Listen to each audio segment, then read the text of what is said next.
আজ বানাবো লাউ চিংড়ি। রেসিপিটা তোমাদের সঙ্গে শেয়ার করছি।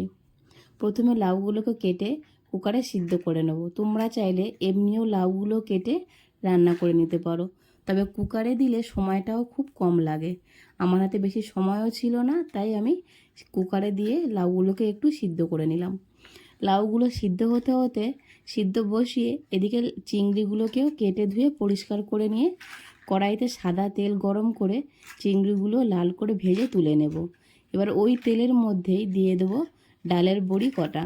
ডালের বড়িগুলোকেও লাল করে ভেজে তুলে নেব। ওই একই তেলের মধ্যে গোটা জিরে, শুকনো লঙ্কা আর দুটো তেজপাতা দিয়ে সিদ্ধ করে রাখা লাউগুলো দিয়ে দেবো। দিয়ে একটু ভেজে নেব।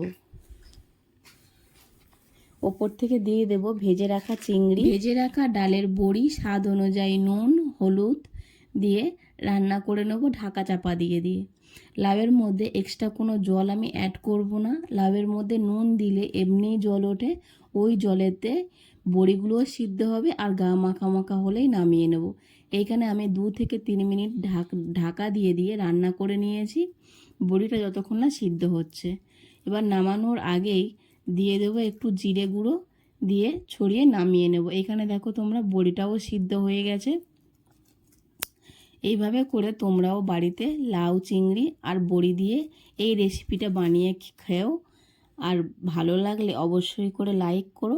ফেসবুক থেকে দেখলে চ্যানেলটাকে প্লিজ ফলো করে দিও। আর ইউটিউব থেকে যারা দেখছো চ্যানেলটাকে প্লিজ সাবস্ক্রাইব করে নেবার অনুরোধ।